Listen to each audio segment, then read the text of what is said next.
গল্পকরণে আপনারা শুনছেন Daniel Defoe লেখা গল্প রবিনসন ক্রুসো। আজকে ষষ্ঠ পর্ব।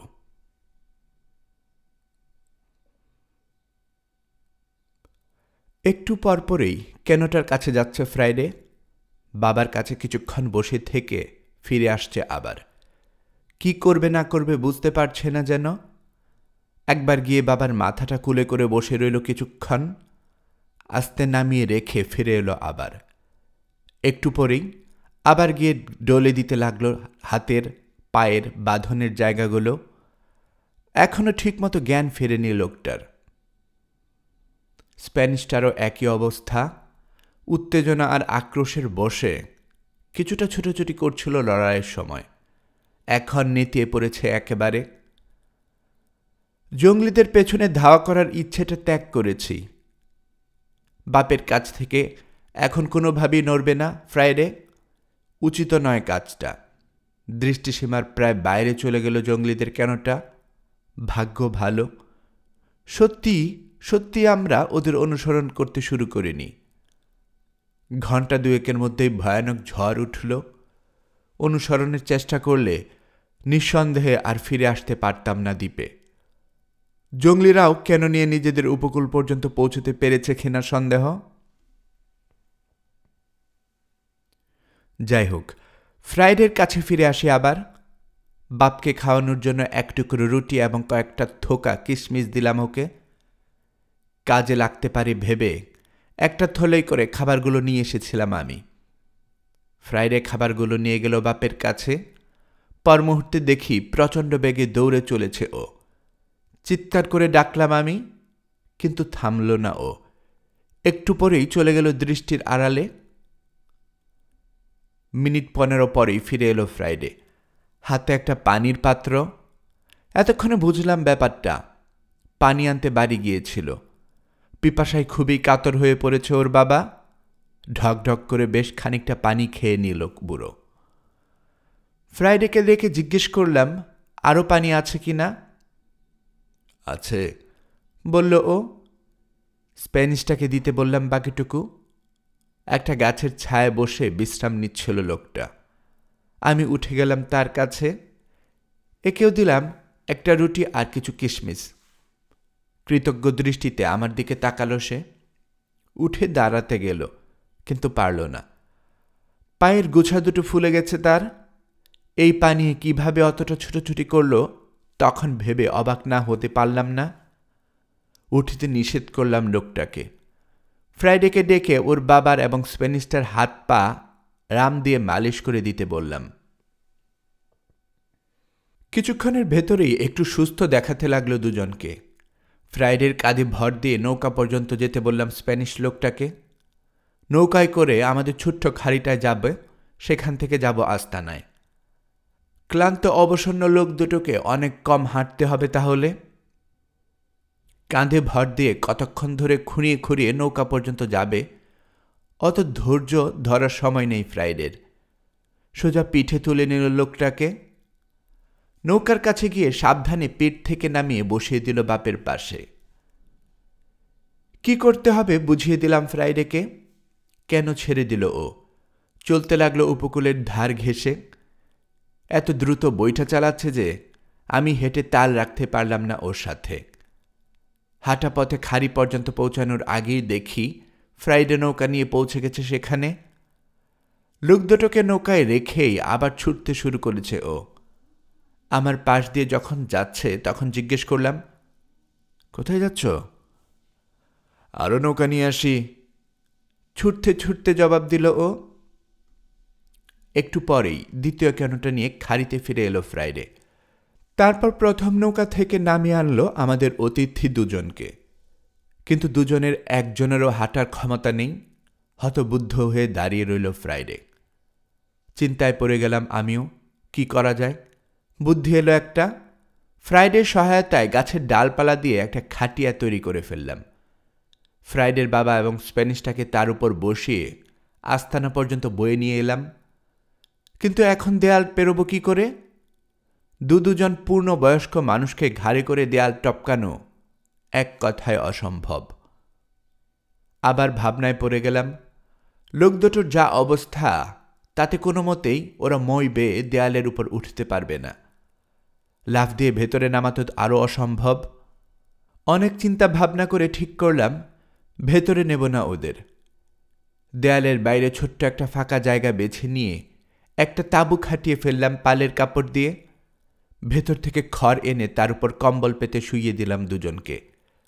যা গরম, তাতে গায়ে দেয়ার কিছু লাগার কথা নয়, তবু যদি লাগে মনে করে দুটো কম্বল এনে দিলাম। এবার খাওয়ার ব্যবস্থা করতে হবে, অতিথিদের জন্যে, আমাদের জন্যেও। ফ্রাইডেকে বললাম একটা কচি ছাগল জবাই করতে। সঙ্গে সঙ্গে কাজে লেগে গেল ফ্রাইডে। ঝোল তরকারি রান্না হলো। একটু চেখে দেখলাম, চমৎকার। একটা পাত্রে বেশ খানিকটা ঝোল এবং মাংস ঢেলে নিয়ে এলাম নতুন তাঁবুতে। ফ্রাইডেকে বললাম গুহা থেকে হালকা ছোট্ট একটা টেবিল নিয়ে আসতে। খাবার দিলাম অতিথিদের।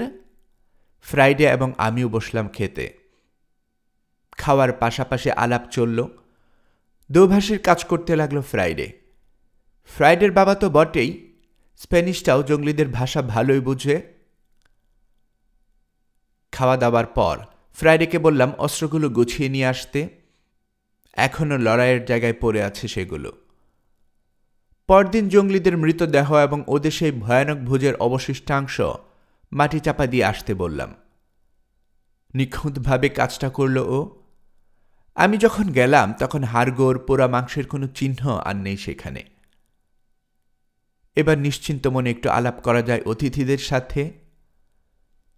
পালিয়ে যাওয়া জঙ্গলি কটা আমাকে চিন্তায় ফেলে দিয়েছে। দলবল নিয়ে ওদের ফিরে আসার সম্ভাবনা আছে কিনা ফ্রাইডেকে জিজ্ঞেস করতে বললাম ওর বাবার কাছে। জবাবে ফ্রাইডের বাবা যা বলল তার মর্মার্থ হল, তার বিশ্বাস কাল যে ঝড় উঠেছিল তাতেই ডুবে গেছে ওদের নৌকা। যদি না ডুবে গিয়ে থাকে, জিজ্ঞেস করলাম আমি। যদি ওরা নিরাপদে তীরে পৌঁছে থাকে? ফ্রাইডে তর্জমা করে বুঝালো তার বাবাকে। ঠিক জানি না, বলল লোকটা। তবে যেরকম ভয় পেয়েছে ওরা, বিশেষ করে এই শব্দ আর আগুন দেখে, তাতে আমার মনে হয় দেশে ফিরে গিয়ে ওরা বলবে বজ্র আর বিদ্যুতের আঘাতে মারা গেছে দলের অন্যরা। ফ্রাইডে আর আপনার হাতে আগুন ঝরা অস্ত্র দেখে ওরা ভেবেছে আপনারা মানুষ নন, স্বর্গীয় আত্মা বা অভিশাপ। ওদের ধ্বংস করতে নেমে এসেছেন আকাশ থেকে। ওরা যে এমন ভেবেছে তা কি করে বুঝলো তোমার বাবা? জিজ্ঞেস করো তো। আতঙ্কে চিৎকার করতে করতে ওরা নিজেদের ভেতর বলাবলি করছিল এসব। বৃদ্ধ জঙ্গলিটার কথা সত্য হলো। এরপর আর একবারও মানুষ খেকোদের চেহারা দেখা যায়নি দ্বীপে। আমার ধারণা বেঁচে গিয়েছিল জঙ্গলি 4 জন, আর তারা প্রচার করে দিয়েছিল যে আসবে এই দ্বীপে ঈশ্বরের ছুড়ে দেয়া আগুনে মরতে হবে তাকে। মূল ভূখণ্ডের দিকে রওনা হওয়ার কথা ভাবতে লাগলাম আবার। স্প্যানিশ লোকটার কাছে জানা গেল ওখানে আরও 16 জন স্প্যানিশ আর পর্তুগিজ রয়েছে। প্রাণ বাঁচানোর জন্য মানবেতর জীবনযাপন করতে হচ্ছে তাদের। জঙ্গলিদের সাথে থেকে থেকে ওরাও প্রায় জঙ্গলি হয়ে গেছে। কয়েকটা বন্দুক আছে বটে, কিন্তু কোনো কাজে লাগছে না সেগুলো, কারণ বারুদ বা গুলি কিছুই নেই ওদের কাছে। আমি যা ভেবেছিলাম তাই। ঝড়ের রাতে ডুবু পাহাড়ের সাথে ধাক্কা খেয়ে বিধ্বস্ত হওয়া সেই স্প্যানিশ জাহাজের নাবিক ওরা। জাহাজ ভর্তি রূপো নিয়ে রিউ ডি প্লাটা থেকে হাবানায় যাচ্ছিল।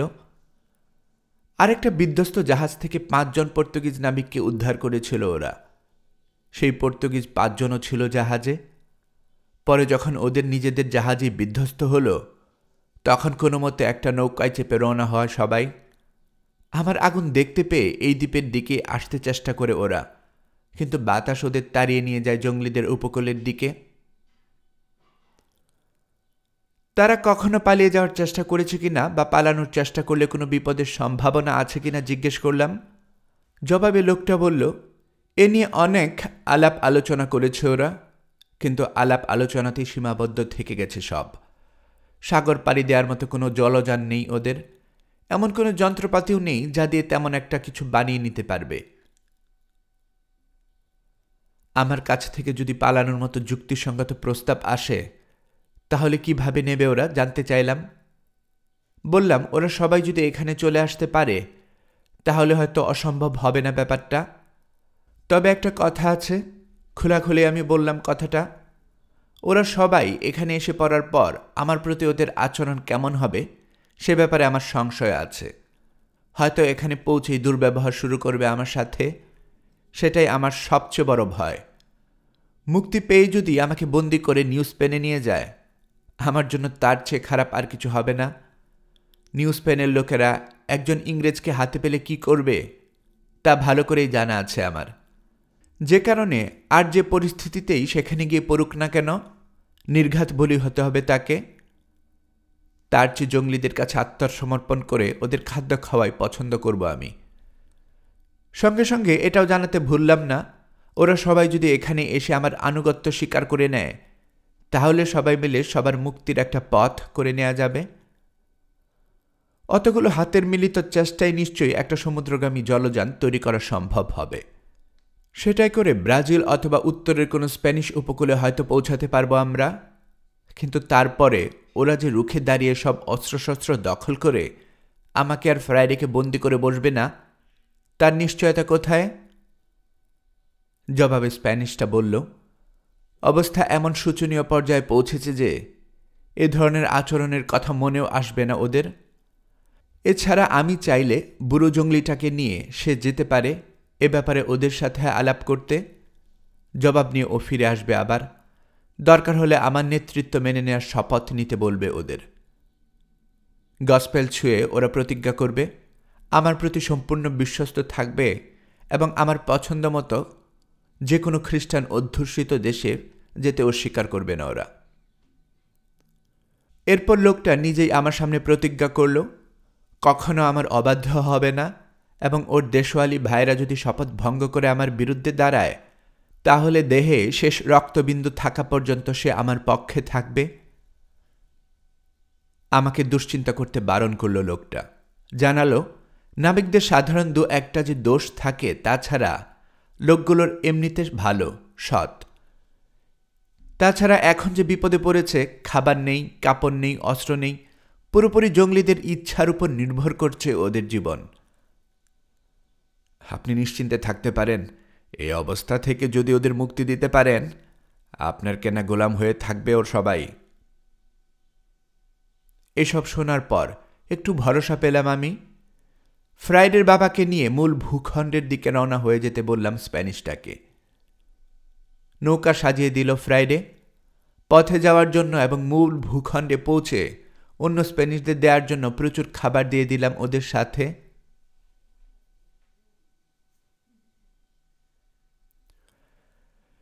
দেখতে দেখতে চলে গেল 8টা দিন।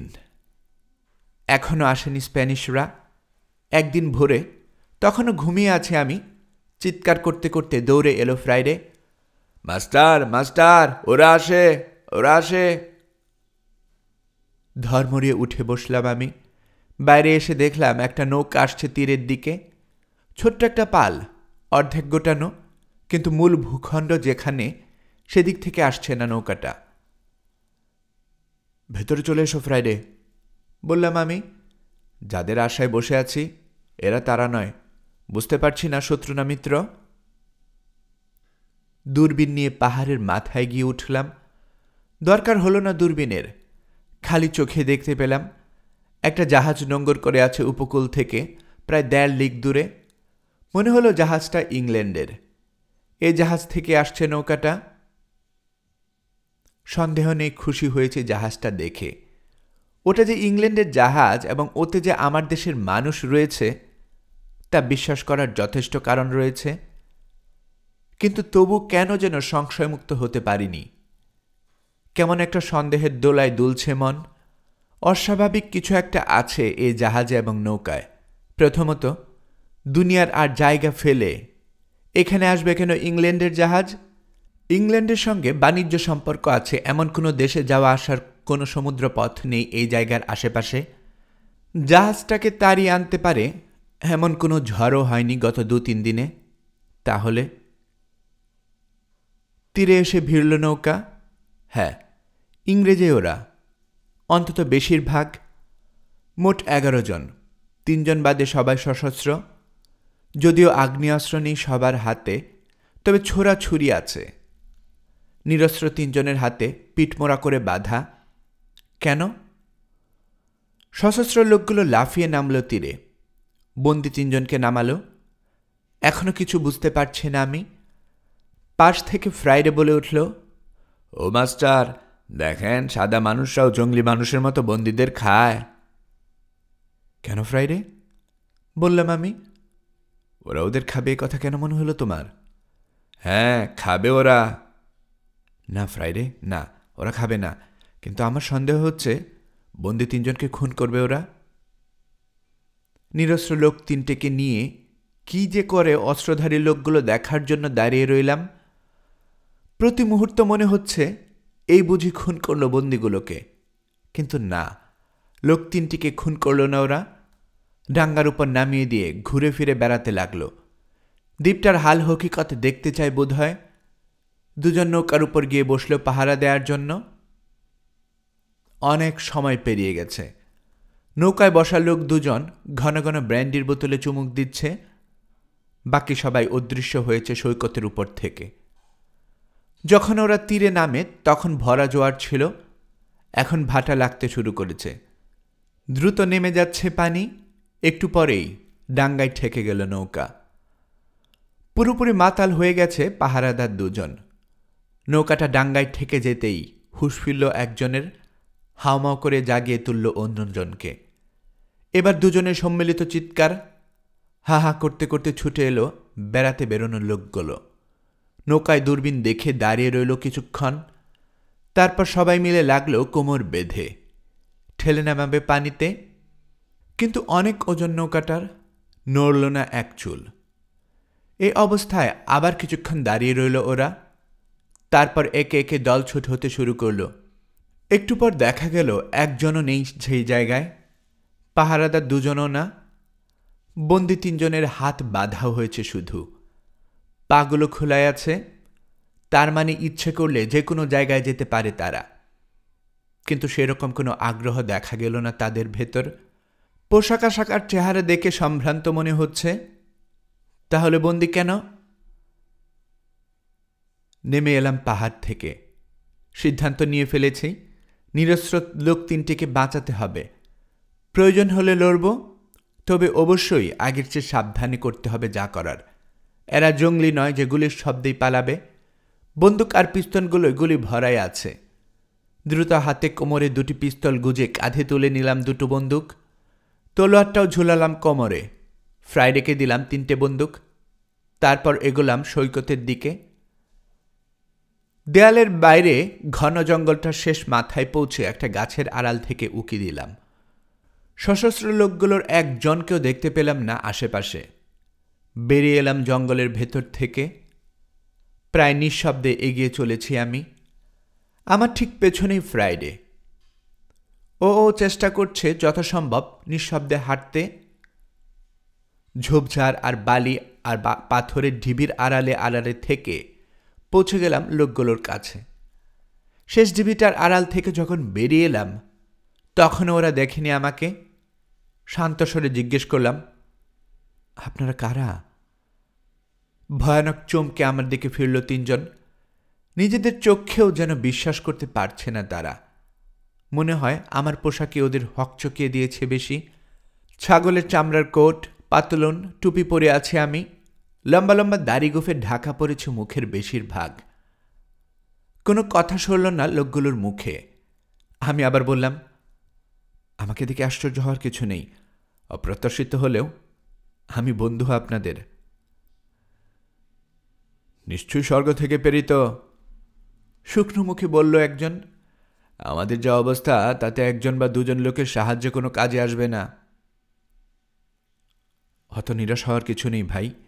ঈশ্বর যার সহায়, তার কোনো ক্ষতি কেউ করতে পারবে না। দেখে মনে হচ্ছে বিপদে পড়েছেন আপনারা। আমাকে খুলে বলুন, দেখি কোনো সাহায্য করতে পারি কিনা। 2 চোখ থেকে জলের ধারা নামল লোকটার। কথা বলতে পারল না অনেকক্ষণ। আবেগে কাঁপছে একটু একটু। আমি কি ঈশ্বরের সাথে কথা বলছি? না মানুষের সাথে? বলল সে, আপনি মানুষ না ফেরেশতা? না ভাই, আমি ঈশ্বরও নই, ফেরেশতাও নই, আপনাদের মতোই মানুষ, ইংরেজ। বুঝতে পারছি আপনারা বিপদে পড়েছেন। আমি সাহায্য করতে চাই আপনাদের। আমরা মাত্র দুজন যদিও, কিন্তু অস্ত্র আছে আমাদের সাথে, আছে গুলি বারুদ। নির্ভয়ে খুলে বলুন সব কথা। কি হয়েছে আপনাদের? সে অনেক লম্বা কাহিনী, অনেক সময় লাগবে বলতে। খনিগুলো এত কাছে রয়েছে যে কি বলবো বুঝতে পারছি না। সংক্ষেপে এতটুকুই বলতে পারি, আমি ওই জাহাজের ক্যাপ্টেন। আমার নাবিকরা বিদ্রোহ করে বন্দি করেছে আমাকে আর এই দুজনকে। এ হচ্ছে আমার ম্যাট, আর উনি একজন যাত্রী। প্রথমে আমাদের খুন করতেই চেয়েছিল ওরা, পরে হঠাৎ এই দ্বীপটা দেখতে পেয়ে এখানে নামিয়ে দিয়েছে। ভেবেছে এই নির্জন দ্বীপে অনাহারে মরব আমরা, আর যদি না মরি সভ্য সমাজে ফিরে গিয়ে ওদের দুষ্কৃতির কথা কাউকে জানাতে পারবো না কোনোদিন। কোথায় গেছে বর্বরগুলো বলতে পারেন? ওই তো ওখানে ঘুমোচ্ছে। ছোট্ট একটা ঝোপ মতো জঙ্গলের দিকে ইশারা করল ক্যাপ্টেন। আপনারা এই দ্বীপে আছেন তা জানতে পারলে ওরা নির্ঘাত খুন করে ফেলবে আমাদের। আপনারা হয়তো রেহাই পাবেন না। আগ্নেয়াস্ত্র আছে ওদের কাছে কয়টা? জাহাজে অনেক আছে, তবে ওদের সাথে এনেছে দুটো। বেশ বেশ, বাকিটা তাহলে আমার উপর ছেড়ে দিতে পারেন। ওরা সব ঘুমিয়ে আছে, সহজেই ওদের মেরে ফেলতে পারি এখন, কিন্তু তা না করে ওদের বন্দি করলে কেমন হয়? ক্যাপ্টেন জানালেন, ওদের মধ্যে দুজন অত্যন্ত মারাত্মক চরিত্রের। এ দুজনকে ক্ষমা করার কোনো অর্থই হয় না। এই দুজনকে অন্যদের থেকে আলাদা করে ফেললে আমার বিশ্বাস বাকিরা আমার পক্ষেই চলে আসবে। ঠিক আছে, আপনি শুধু দেখিয়ে দেবেন কোন দুজন। কিন্তু অত দূর থেকে কি করে দেখাবো? আর কাছে গেলেই তো জেগে যাবে। তাহলে আরেকটু ওপাশে সরে যাই, চলুন। ওরা না জাগা পর্যন্ত অপেক্ষা করব, তারপর দেখা যাক কি করা যায়। ফাঁকা সৈকতের উপর থেকে সরে এলাম আমরা। এখন আর আমাদের কথা শুনতে পাবে না দস্যুগুলো। এবার বললাম, দেখুন, আপনাদের মুক্তির উপায় করব আমি, কিন্তু দুটি শর্ত আছে। দুটো কেন? 200 শর্ত হলেও রাজি, বললেন ক্যাপ্টেন। একবার এই অবস্থা থেকে মুক্তি পেলেই হয়। আমার জাহাজের সম্পূর্ণ নেতৃত্ব তুলে দেব আপনার হাতে। তার কোনো দরকার হবে না, আমার শর্ত দুটো মানলেই চলবে। প্রথমত, যতক্ষণ এ দ্বীপে থাকবেন ততক্ষণ আমার নির্দেশ মেনে চলতে হবে। এ ব্যাপারে কোনো রকম দ্বিধা করলে চলবে না। আর দ্বিতীয়ত, আপনার জাহাজটা যদি বিদ্রোহীদের কবল থেকে উদ্ধার করা যায়, তাহলে আমাকে এবং আমার এই সঙ্গীকে বিনা ভাড়ায় নিয়ে যেতে হবে ইংল্যান্ড পর্যন্ত। বিন্দুমাত্র ইতস্তত না করে রাজি হয়ে গেলেন ক্যাপ্টেন। ওদের 3 জনকে 3টে বন্দুক দিলাম। তারপর বসলাম পরামর্শ করতে। শেষ পর্যন্ত সিদ্ধান্ত হলো, ক্যাপ্টেন তার 2 সঙ্গী সশস্ত্র হয়ে লোকগুলোর কাছে যাবেন, তারপর অবস্থা বুঝে ব্যবস্থা। আমি আর ফ্রাইডে থাকব পেছনে। ইতিমধ্যে ওদের 2-1 জনের ঘুম ভেঙেছে। দেখতে পাচ্ছি না এখান থেকে, তবে টুকরো টুকরো কথা ভেসে আসছে কানে। একটু পরে 2 জনকে দেখতে পেলাম আমরা। ওদের ভেতর মারাত্মক 2 জনের কেউ আছে কিনা জিজ্ঞেস করলাম। না, বললেন ক্যাপ্টেন। তাহলে ছেড়ে দিন এই 2 জনকে। ভাগ্যই বোধহয় ঘুম থেকে জাগিয়ে বাঁচিয়ে দিল ওদের। এবার এগুন, বললাম আমি, কিন্তু সাবধানে, অন্য লোকগুলো যেন পালাতে না পারে। ঘুমন্ত লোকগুলোর দিকে এগুলো 3 জন। সঙ্গী 2 জন সামনে, ক্যাপ্টেন পেছনে, আর পেছনে আমি আর ফ্রাইডে। দেখতে পাচ্ছি মাটিতে শুয়ে থাকা লোকগুলোকে। সামনের 2 জনের কেউ বোধহয় শব্দ শুনছিল একটু। ঘুম ভেঙে উঠে বসল একজন নাবিক। ক্যাপ্টেন আর তার সঙ্গী 2 জনকে আসতে দেখে চিৎকার করে জাগালো অন্যদের, কিন্তু ততক্ষণে দেরি হয়ে গেছে অনেক। গুলি ছুটছে ক্যাপ্টেনের সঙ্গী 2 জন। নিখুঁত লক্ষ্যভেদ। বিদ্রোহের নেতাদের একজন মারা গেল সঙ্গে সঙ্গে, আহত হলো অন্যজন।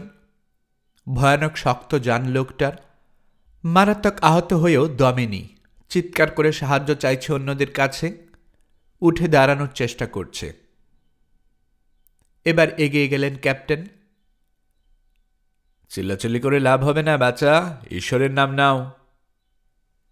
বলতে বলতে বন্দুকের মাঠ দিয়ে প্রচণ্ড এক বাড়ি মারলেন লোকটার মাথায়। এরপর আর কখনো কথা বলেনি লোকটা। এবার আমি আর ফ্রাইডে পৌঁছালাম ঘটনাস্থলে। দলের অন্য লোকগুলো ইতিমধ্যে বুঝে ফেলেছে গতি সুবিধার নয়। কোনোরকম বাদ প্রতিবাদে না গিয়ে মাফ চেয়ে বসল ক্যাপ্টেনের কাছে। ক্যাপ্টেন বললেন, যদি প্রতিশ্রুতি দাও জীবনে আর কখনো বিশ্বাসঘাতকতা করবে না এবং আমার বিশ্বস্ত থেকে জাহাজ উদ্ধারে সাহায্য করবে, তাহলে মাফ করতে পারি।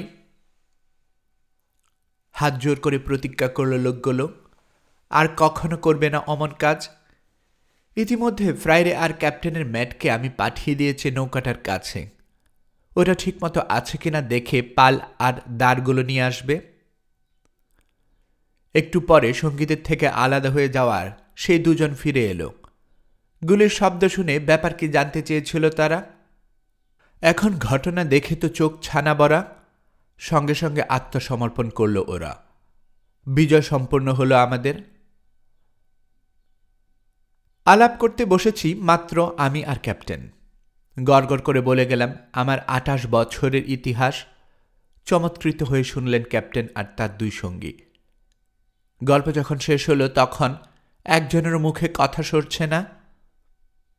আমার সাধের আস্থানে নিয়ে এলাম ওদের। সাধ্যমতো খাতির যত্ন করলাম। খেতে দিলাম জবের রুটি, মাংস আর কিশমিশ। দেখালাম আমার সমস্ত ধন সম্পদ। বললাম আমার গ্রামের বাড়ির কথা। নিঃসঙ্গ একটা লোক জীবনের প্রায় অর্ধেক সময় কি কঠোর সংগ্রাম করেছে বেঁচে থাকার জন্য তা দেখে শুনে চোখ বড় বড় হয়ে গেল তাদের। এবার জাহাজটা উদ্ধার করার কথা ভাবতে হবে আমাদের। ক্যাপ্টেন জানালেন এখনো 13 জন লোক রয়েছে জাহাজে। ওদের হাত থেকে জাহাজটা উদ্ধার করা একটু মুশকিলই হবে।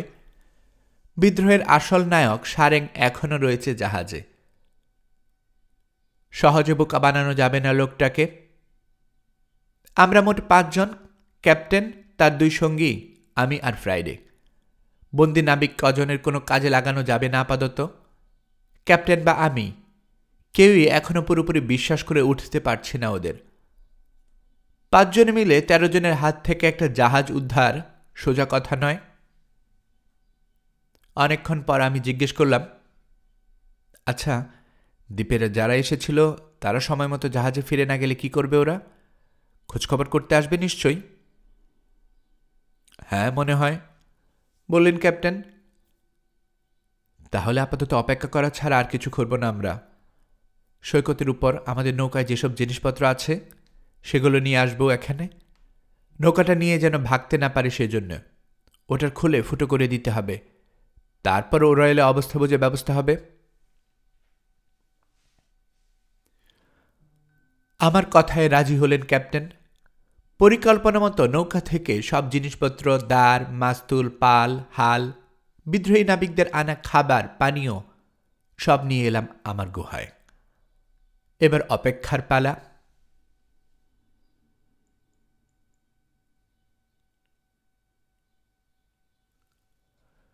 দুপুর গড়িয়ে বিকেল হয়ে গেল। উৎকণ্ঠা নিয়ে বসে আছি, কিন্তু কিছুই ঘটছে না। কতক্ষণ সহ্য করা যায় এমন উৎকণ্ঠা? অপেক্ষা করতে করতে অস্থির হয়ে পড়েছি সবাই। এমন সময় একটা গুলির শব্দ হলো জাহাজ থেকে। দ্বীপে আসা নাবিকদের ফিরে যাওয়ার সংকেত দিচ্ছে। জাহাজের পেছনের পতাকাটা নড়ল কিছুক্ষণ। তীর থেকে কোনো নৌকা রওনা হলো না দেখে আবার কয়েকটা গুলি ছড়ল ওরা। শেষ পর্যন্ত ওদের কোনো সংকেতে যখন কাজ হলো না, আরেকটা নৌকা নামালো ওরা। দূরবীন দিয়ে দেখলাম এক এক করে 10 জন নামলো নৌকাটায়। প্রত্যেকে সশস্ত্র, দাঁড় টেনে আসতে লাগলো উপকূলের দিকে। জাহাজ এবং তীরের মাঝামাঝি যখন নৌকাটা, পাহাড়ের উপর থেকে লক্ষ্য করছি আমরা। স্পষ্ট দেখতে পাচ্ছি লোকগুলোর চেহারা। ক্যাপ্টেনের হাতে নিলাম দূরবীনটা। ভদ্রলোক জানালেন ওদের মধ্যে 3 জন ভালো লোক আছে, নিছক প্রাণ বাঁচানোর জন্য যোগ দিয়েছে বিদ্রোহীদের সাথে। জাহাজের সারেং নেতৃত্ব দিচ্ছে দলটার। বিদ্রোহের মূল নায়ক সেই, অন্যরা জাহাজের সাধারণ নাবিক। পানি যেদিকে গড়ায় ওরাও সেদিকে যাবে। আমরা জাহাজটা পুনর্দখল করতে পারলে হয়তো ওরা চলে আসবে ক্যাপ্টেনের পক্ষে। পাহাড় থেকে নেমে এলাম আমরা। মোকাবেলা করতে হবে বিদ্রোহীদের, কিন্তু কিভাবে সে সম্পর্কে কিছু ঠিক করতে উঠতে পারিনি এখনো। দেখা যাক কি করা যায়। প্রথমেই 4 জন বন্দীকে হাত পা বেঁধে বসে রাখলাম গুহায়। বিশ্বাস নেই ওদের, ছেড়ে রাখলে আমাদের অবস্থা শোচনীয় দেখে আবার যদি যোগ দেয় বিদ্রোহীদের সাথে। অন্য 2 জনের ব্যাপারে কোনো সন্দেহ নেই ক্যাপ্টেনের। প্রাণ গেলেও এখন ওরা তার পক্ষেই থাকবে। সঙ্গে নিলাম এই 2 জনকে, আমি, ফ্রাইডে, ক্যাপ্টেন এবং তার 2 সঙ্গী, এবং আমাদের পক্ষে চলে আসা 2 বিদ্রোহী। মোট 7 জন আমরা, সবাই সশস্ত্র। নৌকায় করে যারা আসছেন ক্যাপ্টেনের কথা মতো ওদের মধ্যে যদি 3 জন ভালো লোক থেকে থাকে তাহলে ওরাও 7 জন, সমানে সমান। সুতরাং খুব একটা ভয় পাওয়ার কিছু নেই। বেরিয়ে এলাম আস্তানা ছেড়ে। সামনে ছোট বনটার শেষ প্রান্তে গিয়ে দাঁড়ালাম গাছের আড়ালে। তীরে ভিড়ল বিদ্রোহীদের নৌকা। আগের নৌকাটা যেখানে ভিড়ে ছিল ঠিক সেখানে নামল লোকগুলো। টেনে হিচড়ে সৈকতের উপর তুলল নৌকাটা। তীর থেকে কিছুটা দূরে নোঙ্গর করে রাখেনি দেখে খুশি হয়ে উঠলাম মনে মনে। নিজেদের নৌকার সৈকতে উঠিয়ে ওরা দৌড়ে গেল অন্য নৌকাটার কাছে। এত দূর থেকেও স্পষ্ট বুঝলাম ভীষণ অবাক হয়েছে ওরা ওটার দুরবস্থা দেখে। হতভম্বের মতো দাঁড়িয়ে আছে সবাই। একটু পরেই অবশ্য সংবিত ফিরে পেল। চিৎকার করে ডাকতে লাগলো সঙ্গীদের নাম ধরে। কারো কোনো সাড়া না পেয়ে গুলি ছুঁড়ে সংকেত দেওয়ার চেষ্টা করল ওরা। এবারও কোনো লাভ হলো না। এরপর লোকগুলো নিজেদের নৌকার কাছে ফিরে গিয়ে নৌকা পানিতে নামানোর তোড়জোড় শুরু করল। সম্ভবত ফিরে যাচ্ছে ওরা। বোধহয় ধরে নিয়েছে যে কোনো কারণেই হোক নিখোঁজ হয়েছে ওদের সঙ্গীরা। কিন্তু ফিরে যেতে দেয়া চলবে না, আক্রমণ শুরু করতে হবে এক্ষুনি। ক্যাপ্টেনকে বলতে যাব কথাটা, অমন সময় দেখি নৌকা থেকে ঠেলাঠেলি বন্ধ করছে ওরা। 3 জনকে নৌকায় পাহারায় রেখে বাকি সবাই ফিরে আসছে। সঙ্গীদের খুঁজে দ্বীপের ভেতরের দিকে যাবে বোধ হয়। আমাদের সামনে দিয়ে চলে গেল লোকগুলো। ইচ্ছে করলে এক্ষুনি গুলি করতে পারি। দমন করলাম ইচ্ছেটা। সঙ্গীদের মূর্তি দেখে নির্ঘাত পালাবে নৌকায় বসা 3 জন। একবার যদি ওরা জাহাজে গিয়ে উঠতে পারে তাহলে নিঃসন্দেহে পাল তুলে দেবে। সঙ্গীদের কথা ভাববার কোনো প্রয়োজন বোধ করবে না। তার মানে এতদিন পর মুক্তির যে উপায়টা আমি পেয়েছি তা বেরিয়ে যাবে হাতের মুঠো থেকে। তা হতে দেয়া যায় না। অপেক্ষা করব, ওরা ফিরে এলে একসঙ্গে ধরব সব কজনকে। দুপুর গড়িয়ে বিকেল হতে চলল। এখনো খোঁজ নেই বিদ্রোহীদের। কি করে কাবু করা যায় লোকগুলোকে তা নিয়ে নানান রকম পরামর্শ চলল আমাদের, কিন্তু মন মতো হলো না একটাও। তবে একটা ব্যাপারে সবাই একমত হলাম, রাতের আগে কিছু করা ঠিক হবে না। দ্বীপের ভেতর দিকে যাওয়া লোকগুলো যদি রাত নামার আগে ফিরে না আসে তাহলে আরো ভালো। সন্ধ্যার পরপরেই অন্ধকারে নৌকায় লোকগুলোকে কাবু করে ঘাপটি মেরে বসে থাকব। আর যদি রাতের আগে ওরা চলে আসে এবং ফিরে যেতে চায় জাহাজে, তাহলে তো নাচার লড়াই করতেই হবে। অনেকক্ষণ পরে ফিরে এলো লোকগুলো, কিন্তু সন্ধ্যা হতে এখনো বেশ দেরি। এখনই যদি ওরা রওনা দেয় তাহলে তো মুশকিল। এ সময় একটা বুদ্ধি খেলে গেল মাথায়। তাড়াতাড়ি ফ্রাইডে আর ক্যাপ্টেনের ম্যাটকে পশ্চিমের ছোট্ট নদীটার দিকে চলে যেতে বললাম। কি করতে হবে না হবে তাও বুঝিয়ে দিলাম সংক্ষেপে। ইতিমধ্যে বিদ্রোহী কজন পৌঁছে গেছে নৌকার কাছে। নৌকা পানিতে নামানোর তোড়জোড় শুরু করেছে। রওনা হয়ে গেল ফ্রাইডে আর ম্যাট। গাছপালা ঢিবির আড়ালে আড়ালে থেকে কয়েক মিনিটের মধ্যেই পৌঁছে গেল ছোট টিলার মতো একটা জায়গায়। নৌকা জলে নামানো হয়ে গেছে বিদ্রোহীদের। উঠে বসতে যাবে ওরা, এমন সময় নাবিকদের রীতিমাফিক চিৎকার করে উঠল ফ্রাইডে আর ম্যাট। অহো! একসঙ্গে লোকগুলো ফিরে তাকালো খাড়ির দিকে। সারেং লোকটা হাত পা নেড়ে কি যেন বলল নৌকায় বসা তিনজনকে। একজন নেমে যোগ দিল তাদের সঙ্গে। বাকি দুজন নৌকা নিয়ে এগিয়ে আসতে লাগলো খাঁড়ির দিকে। শব্দ লক্ষ্য করে ছুটতে শুরু করল সারেং এবং তার দল। ইতিমধ্যে কিছু দূরে আরেকটা টিলার কাছে সরে গেল ফ্রাইডেরা। বিদ্রোহী কজন আগে টিলার কাছে পৌঁছাতেই আবার চিৎকার করে উঠল ওরা, অহয়! আবারও ছুটল নাবিকগুলো। আবার জায়গা বদলে চিৎকার করল ফ্রাইডে আর ম্যাট। একটু পরেই আমাদের চোখের আড়ালে চলে গেল ওরা। এদিকে অন্য দুজন নৌকা নিয়ে এসেছে খাড়ির মুখে, এগিয়ে আসছে ভেতর দিকে। জোয়ারের তোরে অল্প সময়ের মধ্যেই নৌকা বেশ খানিকটা এগিয়ে এলো। নৌকা ভেরালো ওরা।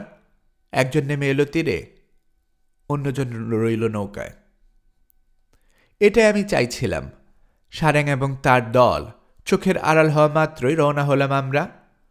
ওরা কিছু টের পাওয়ার আগেই পৌঁছে গেলাম নৌকাটার কাছে। ডাঙ্গায় নামা লোকটা একটা গাছের নিচে বসে ঝিমুচ্ছে। আমরা একবার কাছে না পৌঁছা পর্যন্ত কিছু টের পেল না ওরা। যখন পেল তখন আর কিছু করার নেই তার। তরাক করে উঠে দাঁড়াতে গেল লোকটা, কিন্তু তার আগে এগিয়ে গেছেন ক্যাপ্টেন। বন্দুকের বাট দিয়ে প্রচণ্ড একটা ঘা মারলেন তার মাথায়। কাটা কলা গাছের মতো ঝুপ করে পড়ে গেল লোকটা। নৌকার বসার লোকটার দিকে ফিরলেন এবার ক্যাপ্টেন। আত্মসমর্পণ করবে না লাশ হয়ে যাবে। সঙ্গীতের দুরবস্থা দেখেছে লোকটা। তাছাড়া এ হচ্ছে ক্যাপ্টেনের বলা সেই 3 ভালো লোকজনের একজন। সঙ্গে সঙ্গে আত্মসমর্পণ করল সে। এদিকে ফ্রাইডে আর ম্যাট চমৎকার চালিয়ে যাচ্ছে খেলা। এক পাহাড় থেকে অন্য পাহাড়ের মাথায় চড়ে চিৎকার করে আর সারা দিয়ে বহু দূরে নিয়ে গেছে সারেং আর তার চেলাদের। এতক্ষণে ক্লান্তি আর হতাশার শেষ সীমানায় পৌঁছে যাওয়ার কথা ওদের। সন্ধ্যাও হয়ে এসেছে, আর একটু পরে পুরো অন্ধকার হয়ে যাবে চারদিক। অতএব আশা করা যায় শিগগিরই ওরা ফিরে আসবে খাড়ির কাছে।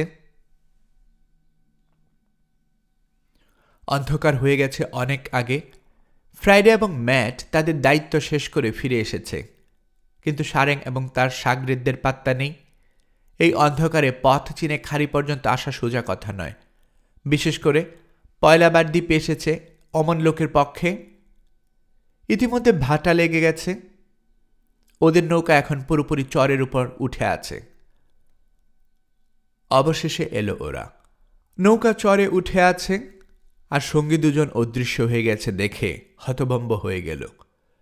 দু একজন তো বলেই ফেলল, ভুতুড়ে দ্বীপেটা, এখান থেকে যত তাড়াতাড়ি ভাগা যায় ততই মঙ্গল। নৌকার কাছে দাঁড়িয়ে আবার কিছুক্ষণ অহয় অহয় বলে চিৎকার করল বিদ্রোহীরা। সঙ্গী দুজনের নাম ধরে ডাকাডাকি করল। কোনো জবাব না পেয়ে হতাশ হয়ে নৌকায় উঠল সবাই। সম্ভবত জিরিয়ে নিতে চায়। এবার আমাদের পালা। আমি ছাড়া দলের আর সবাই এক্ষুনি আক্রমণ করার পক্ষে, কিন্তু আমার ইচ্ছে অন্যরকম। আমি চাইছি যথাসম্ভব কম লোক হত্যা করে জাহাজ দখল করতে, কারণ চালানোর লোক না থাকলে জাহাজ দখল করাটা অর্থহীন হয়ে পড়বে। তাছাড়া আমার দলের একজনকেও হারাতে চাই না আমি। ভাবছি কোনো মতে যদি ওদের দলটাকে ভাগ করে ফেলা যায়। ঝোপঝাড়ের আড়ালে আড়ালে কিছুটা এগোলাম আমরা। তারপর ফ্রাইডেকে এবং ক্যাপ্টেনকে বললাম, হামাগুড়ি দিয়ে এগিয়ে যান আপনারা, আমরা আসছি পেছন পেছন। বেশি দূর এগোতে পারিনি ওরা। এমন সময় সারেং মশাই 2 জন সঙ্গী নিয়ে নেমে এলো নৌকা থেকে। কিছু দেখেছে নয়তো শুনেছে, নিদেন পক্ষে আন্দাজ করেছে। আসল বজ্জারটাকে হাতের এত কাছে পেয়ে ধৈর্য ধরা কঠিন হয়ে পড়ল ক্যাপ্টেনের পক্ষে। ওরা আরেকটু এগিয়ে আসতেই ঝট করে উঠে দাঁড়িয়ে গুলি ছুড়লেন তিনি। ফ্রাইডেও বসে রইল না। সঙ্গে সঙ্গে মারা গেল সারেং। অন্য একজন আহত হয়ে পড়ে গেল তার পাশে, আর তৃতীয়জন দে দৌড়। আর দেরি করা উচিত হবে না। পুরো সেনাবাহিনী নিয়ে রওনা হলাম আমি। অন্ধকারে আড়াল নিয়ে এগোলাম। বিদ্রোহীরা যে দুজনকে নৌকায় রেখে গিয়েছিল তাদের একজন আত্মসমর্পণ করেছিল আমাদের কাছে। ও এখন আমাদের পক্ষে হয়ে লড়বে। ওকে নিযুক্ত করলাম আলোচনাকারী হিসেবে। কি বলতে হবে না হবে শিখিয়ে দিলাম। টম স্মিথ, টম স্মিথ, জোর গলায় হাঁক দিল সে। প্রায় সঙ্গে সঙ্গে সাড়া দিল টম স্মিথ। কে, রবিনসন নাকি? হ্যাঁ, টম স্মিথ, অস্ত্র ফেলে দিয়ে আত্মসমর্পণ করো তোমরা, নইলে ঈশ্বরের দোহাই বলছি সব কজন মারা যাবে। কাদের কাছে আত্মসমর্পণ করব? তারা কোথায়? তারা কারা? এখানে আছে আমাদের ক্যাপ্টেন, 50 জন লোক রয়েছে তার সাথে। সারেং মারা গেছে, উইল ফ্রাই আহত, আমি বন্দি। যা বলছি তা না করলে তোমরাও মরবে। আমাদের কোনো ক্ষতি করবে না তো? তুমি আত্মসমর্পণের প্রতিশ্রুতি দিলে আমি জিজ্ঞেস করতে পারি ক্যাপ্টেনকে। বলে ক্যাপ্টেনের দিকে ফিরল রবিনসন। এবার গলা চড়ালেন ক্যাপ্টেন। স্মিথ, আমার গলা চিনতে পারছ? এক্ষুনি অস্ত্র নামিয়ে রাখো। উইল অ্যাটকিনসন ছাড়া আর কারো কোনো ভয় নেই। উইল অ্যাটকিনসন বিদ্রোহের শুরুতে ক্যাপ্টেনের দিকে প্রথম অস্ত্র তুলেছিল, দুর্ব্যবহার করতেও ছাড়েনি। হাওমাও করে উঠল উইল অ্যাটকিনসন। দোহাই ক্যাপ্টেন, স্যার মাফ করে দেন আমাকে, জীবনে আর কোনোদিন করব না এমন কাজ। ওরাও তো আমার মতোই ওদের মাফ করে দিলেন, আপনাকে মাফ করবেন না? ঠিক আছে, বললেন ক্যাপ্টেন। গভর্নরের দয়ার উপর ছেড়ে দিচ্ছি সেটা। উনি যা ভালো বুঝেন করবেন। এখন অস্ত্র সমর্পণ করো। গভর্নর? গভর্নর আসলো কোত্থেকে? ক্যাপ্টেনের চাল নাকি কোনো? না, একটু পরেই বুঝতে পারলাম আমাকেই গভর্নর হিসেবে উল্লেখ করেছেন ক্যাপ্টেন। অস্ত্র নামিয়ে রাখল লোকগুলো। আলোচনাকারী লোকটার নেতৃত্বে দুজনকে পাঠালাম ওদের বেঁধে ফেলার জন্য। কয়েক মিনিটের মধ্যে পরিস্থিতি সম্পূর্ণ নিয়ন্ত্রণে চলে এলো আমাদের। এবার মেরামত করতে হবে নৌকাটা, তারপর যেতে হবে জাহাজে। ওখানে গিয়ে আবার কি পরিস্থিতির মুখোমুখি হতে হয় কে জানে। বন্দীদের সঙ্গে আলাপ করতে লাগলেন ক্যাপ্টেন। আমি সরে এলাম এক পাশে। আমার চেহারা এখনো দেখেনি ওরা। আমিও দেখাতে চাই না। গভর্নরের পোশাক আশাক দেখে হয়তো ভিমরি খাবে। মনে হচ্ছে আমার মুক্তির দিন এসে গেছে। বন্দী নাবিকগুলো যদি স্বেচ্ছায় সহযোগিতা করে তাহলে আর কোনো চিন্তা নেই, জাহাজ দখল করা কঠিন কিছু হবে না।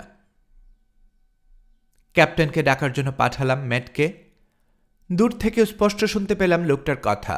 বলছে, ক্যাপ্টেন, গভর্নর আপনাকে ডাকছেন। হিজ এক্সেলেন্সিকে বলো এক্ষুনি আসছি আমি। জবাব শোনা গেল ক্যাপ্টেনের। গভর্নর সম্পর্কে আবছা একটা ধারণা পেয়েছে বন্দীরা। এবার বোধহয় ভাবল 50 জন অনুচর নিয়ে কোথাও বসে আছেন গভর্নর। ভয়টাকে ভক্তিতে রূপান্তরিত করতে হবে। ক্যাপ্টেনকে খুলে বললাম আমার পরিকল্পনা। পরদিন রাতে আমরা জাহাজ দখল করতে যাব, কিন্তু তার আগে আরেকটু ভড়কে দিতে হবে বন্দী নাবিকদের। ঠিক হলো, উইন্ড অ্যাটকিনসন আর অন্য দুজন বদ নাবিককে আলাদা করে গুহায় নিয়ে যাবে ফ্রাইডে এবং ম্যাট। কারণ হিসাবে ক্যাপ্টেন অন্যদেরকে জানাবেন গভর্নরের ইচ্ছায় কারাগারে নিয়ে যাওয়া হচ্ছে ওদের। সম্ভবত কাল সকালে ফাঁসি দেয়া হবে। বাকিদেরকে নিয়ে যাওয়া হবে আমার গ্রামের বাড়িতে। জানানো হবে এটাও গভর্নরের ইচ্ছায় হচ্ছে, এবং এখানে ওদের আচরণ দেখে ওদের সম্পর্কে সিদ্ধান্ত নেবেন গভর্নর।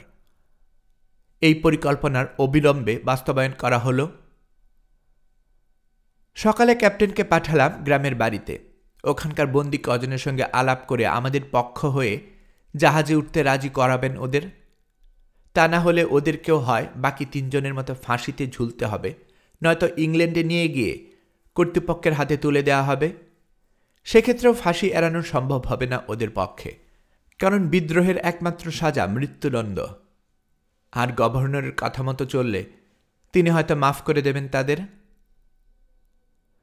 আনন্দের সঙ্গে রাজি হলো ওরা। আসলে এছাড়া আর কিছু করারও ছিল না তাদের। তবু সাবধানের মান নেই, তাই ক্যাপ্টেনকে বললাম, আপনি যান, গিয়ে আপনার সঙ্গে কাজ করার জন্য 5 জনকে বেছে নিন। 2 জনকে এখানেই থাকতে বলবেন। যে কোনো মুহূর্তে গভর্নর প্রয়োজন পড়তে পারে ওদের। আর 3 জনকে জিম্মি হিসেবে পাঠিয়ে দেবেন আমার দুর্গে। আর জানিয়ে দেবেন, অন্যরা ঠিকমতো কাজ না করলে, পালালে বা বিশ্বাসঘাতকতা করলে ফাঁসি দেয়া হবে এই 3 জনকে।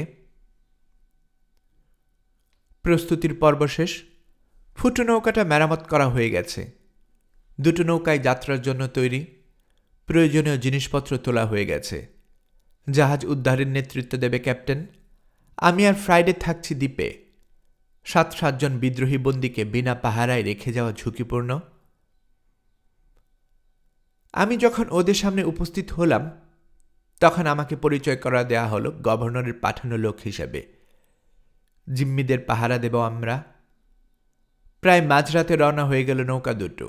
একটু পরেই মিশে গেল রাতের অন্ধকারের সাথে। জাহাজ দখলের কাহিনী আমি পরে শুনেছি ক্যাপ্টেনের কাছে। জাহাজের কাছাকাছি পৌঁছে গেছে নৌকা দুটো। রবিনসনকে তাদের উপস্থিতির ঘোষণা করতে বললেন ক্যাপ্টেন। কি কি বলতে হবে তাও শিখিয়ে দিলেন। সেই মতো রবিনসন চিৎকার করে উঠল, হয়, আমরা এসে গেছি। জাহাজ থেকে জবাব এলো, এত দেরি হলো কেন? ওদের খুঁজতে খুঁজতে দেরি হয়ে গেল। যতক্ষণ না নৌকা দুটো জাহাজের গায়ে ভিড়ল, ততক্ষণ এরকম চিৎকার করে কথাবার্তা চলতে লাগল। অবশেষে ক্যাপ্টেনের নৌকা ভিড়ল জাহাজের গায়ে, অন্যটা এগোলো সামনের দিকে। ক্যাপ্টেন এবং ম্যাট প্রথমেই উঠলেন জাহাজে। 2 জনের হাতে বন্দুক তৈরি। ডেকে পা দিতেই সামনে পড়ল সেকেন্ড ম্যাট আর জাহাজের ছুতুর মিস্ত্রি। 2 জনকে বাটের আঘাতে শুইয়ে ফেললেন তারা। তারপর জাহাজে উঠে এলো অন্যরা। প্রায় নিঃশব্দে দখল করে নিল মেইন কোয়ার্টার ডেক। নিচে আছে যারা, তারা যেন উপরে উঠতে না পারে সেজন্য বন্ধ করে দিল হ্যাচগুলো। জাহাজের সামনের দিকে উঠল অন্য নৌকার আরোহীরা। ফোকলসটা দখল করল। রান্নাঘরের চিমনিটাও বন্ধ করে দেয়া হলো। 3 জনকে বন্দি করা হলো সেখান থেকে। ডেকের উপরটা দখল হয়ে যেতে ক্যাপ্টেন রাউন্ড হাউসটার দরজা ভাঙ্গার নির্দেশ দিলেন ম্যাট এবং অন্য 2 জনকে। জাহাজের নতুন বিদ্রোহী ক্যাপ্টেন অবস্থান নিয়েছে সেখানে। একটা শাবল নিয়ে রাউন্ড হাউসের দরজার চার দিতে লাগলেন ম্যাট। একটু পরেই খুলে এলো দরজা। বিদ্রোহী ক্যাপ্টেনের 2 সঙ্গী নিয়ে তৈরি ছিল। দরজা খোলার সঙ্গে সঙ্গে গুলি করল ওরা। আহত হলো ম্যাট আর তার সাথের 2 জন। ভাগ্য ভালো, মারা গেল না একজনও। সাহায্যের জন্য চিৎকার করে উঠল ম্যাট। একই সঙ্গে পিস্তল খুলল কোমর থেকে। গুলি করল নতুন ক্যাপ্টেনের মাথা সোজা। মুখের ভেতর দিয়ে ঢুকে কানের কাছ দিয়ে বেরিয়ে গেল গুলি। সঙ্গে সঙ্গে মারা গেল লোকটা। আত্মসমর্পণ করল বাকিরা। দখল হয়ে গেল জাহাজ। মারা গেল এই একজনেই। আহত এ 3 জন। পরপর 7টা গুলির শব্দ ভেসে এলো জাহাজ থেকে। বুঝলাম দখল হয়ে গেছে জাহাজ। ক্যাপ্টেনকে এরকমই নির্দেশ দিয়েছিলাম আমি। জাহাজ দখল হয়ে গেলে 7 বার গুলি ছুড়বে। আর কিছু করার নেই। গত দিনটা পরিশ্রম গেছে। ক্লান্তিতে ভেঙে আসছে শরীর। মাটিতে শুয়ে ঘুমিয়ে গেলাম। একটা গুলির শব্দে ঘুম ভাঙল আমার। তারপর শুনলাম কে যেন ডাকছে, গভর্নর, গভর্নর। চিনতে পারলাম গলাটা। ক্যাপ্টেন। ছুটে এসে জড়িয়ে ধরলেন আমাকে। বললেন, বন্ধু, এ যে আপনার জাহাজ। আমরা এবং ওতে যা যা আছে সবই আপনার। চোখ পিটপিট করে তাকালাম জাহাজটার দিকে। তীর থেকে মাত্র আধ মাইল দূরে নিয়ে আসা হয়েছে সেটাকে। আমার হাতের নাগালের মধ্যে এসে গেছে মুক্তি। ডিসেম্বরের 19 তারিখে রওনা হলাম আমরা। জাহাজের ক্যালেন্ডার দেখে জানতে পারলাম সালটা 1686। দ্বীপে ওঠা ঠিক 28 বছর 2 মাস 19 দিন পর। ফ্রাইডেও যাচ্ছে আমার সাথে। ভীষণ খুশি ও। ক্যাপ্টেনের সঙ্গে পরামর্শ করে বিদ্রোহের সাথে মন প্রাণ জড়িয়ে কয়েকজনকে দ্বীপে রেখে যাওয়ার সিদ্ধান্ত নিয়েছি। অস্ত্রশস্ত্র, গোলাবারুদ যথেষ্ট পরিমাণে দিয়ে গেছি ওদের। কিছু খাবার দাবারও দিয়ে গেছি। কয়েকদিন পরেই স্প্যানিশ লোকগুলো হয়তো এসে পড়বে। আমার তো এক প্রস্তর যন্ত্রপাতি ছিলই। আরও কিছু যন্ত্রপাতি দিয়ে গেলাম। 1687 সালের 11 জুন ইংল্যান্ডে ফিরে এলাম আমি।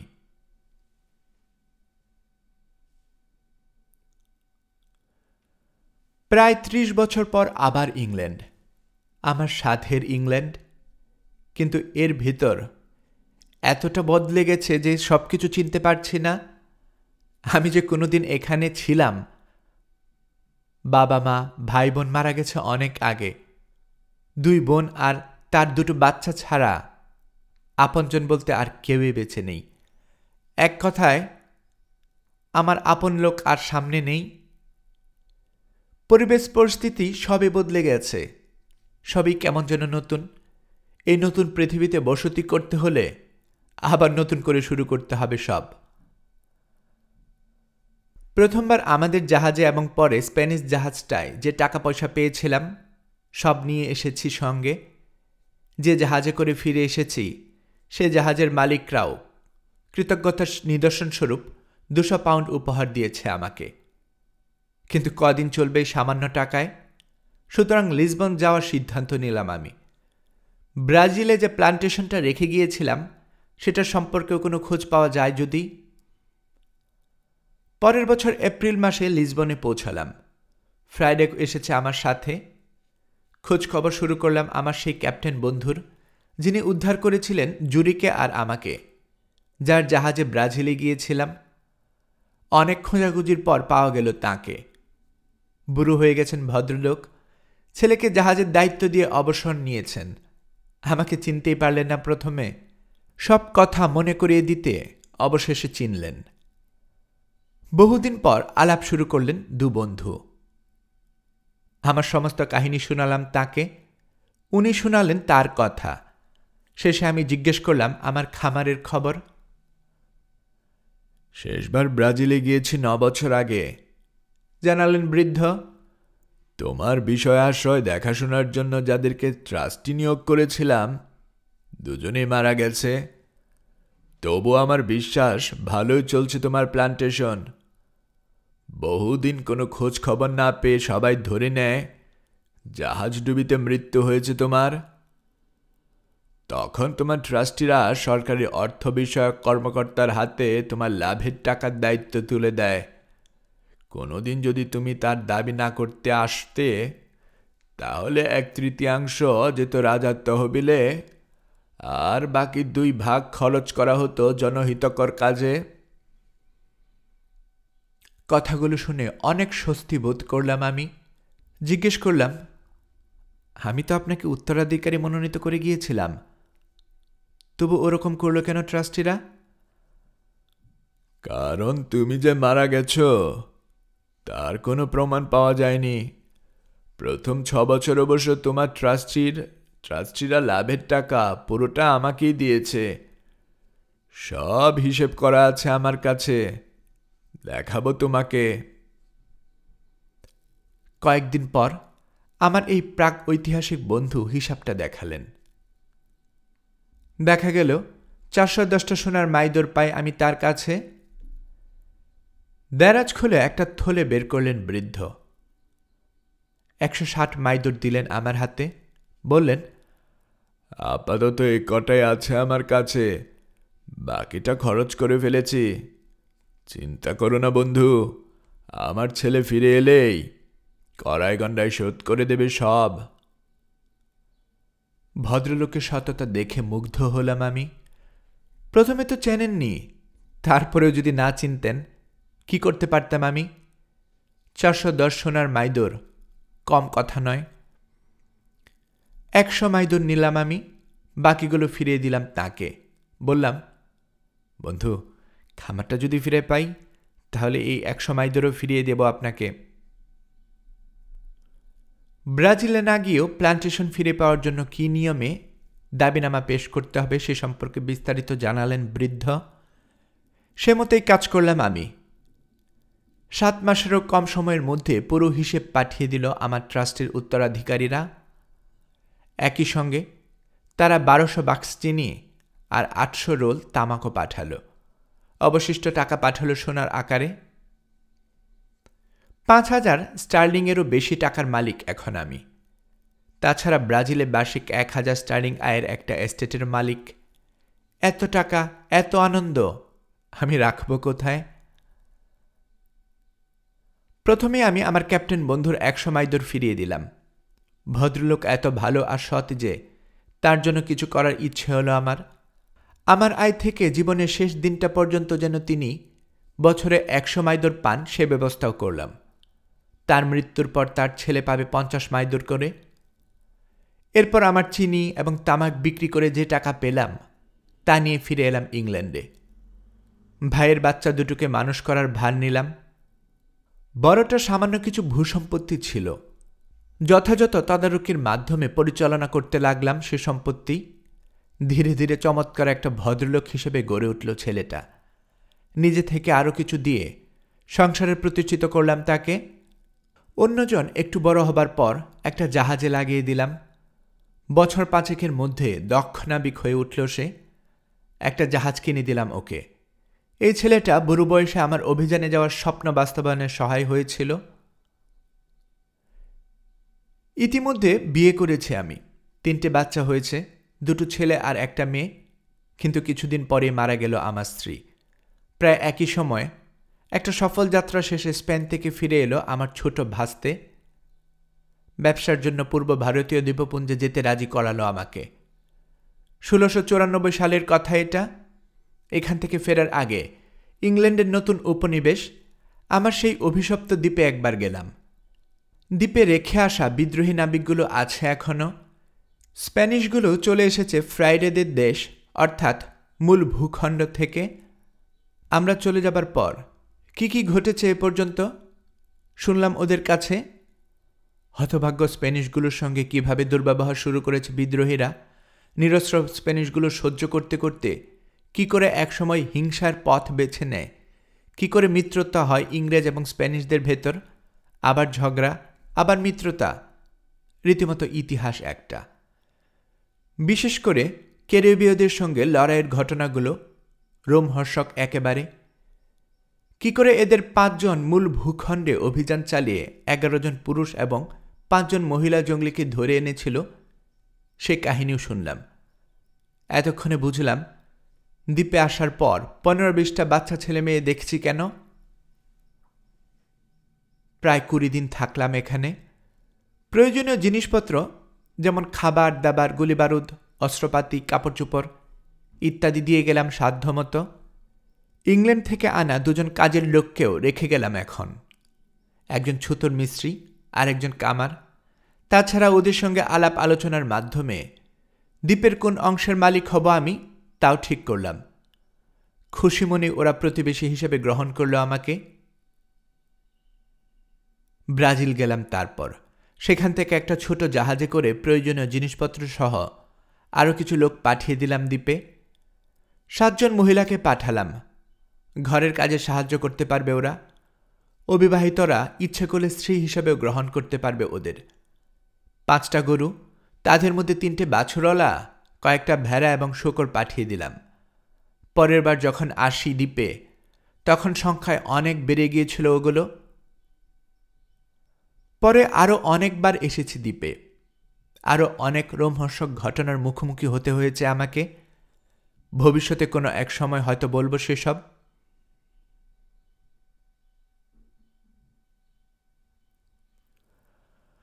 গল্পকরণে এতক্ষণ আপনারা শুনছিলেন ড্যানিয়েল ডেফো লেখা গল্প রবিনসন ক্রুসো এর 6ষ্ঠ পর্ব। রবিনসন ক্রুসো এই 6ষ্ঠ পর্বের মাধ্যমে পুরো বইটা আমরা এখানেই শেষ করছি। আমার বিশ্বাস আপনারা হয়তো এই গল্পটা খুবই উপভোগ করেছেন। আমি ব্যক্তিগতভাবে খুবই উপভোগ করেছি এবং এটা খুবই চমৎকার একটা গল্প। যারা শুনেছেন ডেফিনেটলি তারা হয়তো বুঝতে পারছেন। আর এনিওয়েজ, আমার গল্প পাঠ যদি আপনারা ভালো মনে করে থাকেন, আমার এই গল্পটি আপনার বন্ধুবান্ধব, প্রিয়জন সবার কাছে শেয়ার করবেন। হয়তো পার্সোনালি শেয়ার করতে পারেন অথবা সোশ্যাল মিডিয়াতে শেয়ার করতে পারেন। তাতে করে তারা এই গল্পগুলো শোনার সুযোগ পাবে। আর আমার গল্প পাঠ ভালো মনে করে থাকলে চ্যানেলটি সাবস্ক্রাইব করতে পারেন। তাতে করে আমার অনুপ্রেরণা আর একটু বাড়বে। আপনারা ভালো থাকবেন সে প্রত্যাশায় এখানে বিদায় নিচ্ছি।